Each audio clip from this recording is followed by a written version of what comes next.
Let's get more insight into this controversial subject, and we're now being joined by the Senior Special Assistant to the President on Media and Publicity, Malam Garba Shehu. I want to thank you so much indeed for joining us on the News at 10. Could you clarify, if you will, what this Ruga settlement plan is about to, at least to an extent, douse the ongoing controversy around it? Well, let me say that Ruga settlement plan is the same thing as ranching, as proposed by many stakeholders, including some state governments that have promulgated anti-grazing laws, to the effect that they had banned that practice in favor of cattle ranching.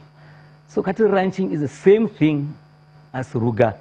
It's 6.5 dozen. What really is the difference? Why is the federal government introducing it? It is being introduced in order to stop the roaming of cattle, which had been attended by incidents of frequent clashes between farmers and the herders. So everyone had come to the conclusion that this was a bad practice, it was antiquated, and it's out of time. No, settle them down and let them do their business there. So what is the federal government doing other than this? Asking state governments to apply if they wish to be a part of this. All of the 12 states that have signed on to it have done so by application, and they have met given criteria. There's no compulsion in all of this. It's all idle politics that we are hearing. So we just heard the Plateau State Governor, Mr. Lalong, seem to be in agreement with what the government is saying in the establishment of this Ruga settlements, but the youths in the state, in the particular local government area, protested. How is that going to work for Plateau State? What needs to be done is for them to be enlightened, because, as I said from the beginning, if you say, I want 6, I don't want half a dozen, you are just being redundant. People simply are being mobilized in order to cause popular disaffection in the country for reasons of politics. Otherwise, there is absolutely no issue here. Those who have a buy-in, those who are interested, come, let's do this thing together. If you want to stay out, that's your business. This is what the government is saying. You know, when you say that 12 states have signed on to this, which states are those? By my agreement with the officials that we have received information, who had given us briefing, Minister of Agriculture ruled, they would rather that we keep silent about it. One thing I will tell you, that the most outspoken critic of this policy, the governor of Benue, is not invited. He is not a part of it. He has no business meddling in this affair. If he has work to do, let him stay on his job and do it. Is this Ruga settlement, is it the same thing, if you will? Is it the same thing as the National Livestock Transformation Plan, the brainchild of the Federal Economic National Economic Council? Is that what it is? You know, there are a lot of these things are just matters of semantics. This country has a problem with herders who roam the entire country, length and breadth of the country, and they overrun farmland. And this causes disaffection and a fight. The government wants to stop this.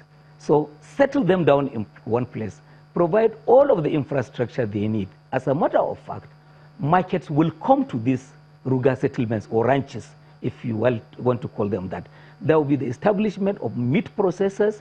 There will be the utilization of byproducts, including sanitary wares that will be manufactured from hooves and the cow horns. So there's going to be a lot of business and money in this thing. This is not confined to Fulani. It's a business open to all Nigerians who wish to be a part of it. Now, let's get some more clarification, because as we saw those protests in Plateau State, we also had reports of protests in Benue State, where a signpost was mounted in a particular area, seeming to suggest that that area has been earmarked for the ranches, or should I say the Ruga now, to be established. Would you say that due process was followed in that regard?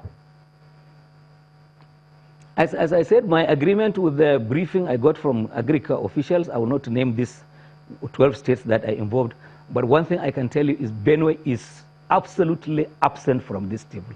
They didn't apply and they have not been invited. So, but the thing is that, you know, the nature of politics in that place, people had used this ethnic cleavage to gain power. They need it to stay in power because they have no answers for the problems of their people.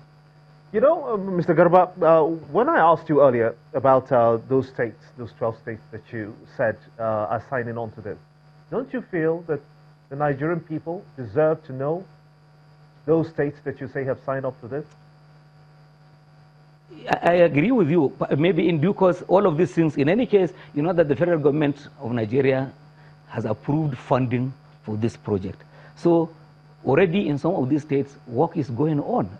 They have started mobilizing. Niger, a lot of work is going on there. So I believe that in a matter of time, all of these things. Now, but because the entire opposition to this is based on politics and blackmail and the promotion of ethnic hatred, that's the whole idea. So perhaps the idea of our informants is that let's protect those people who are cooperating with the government of Nigeria in solving a problem that worries everyone.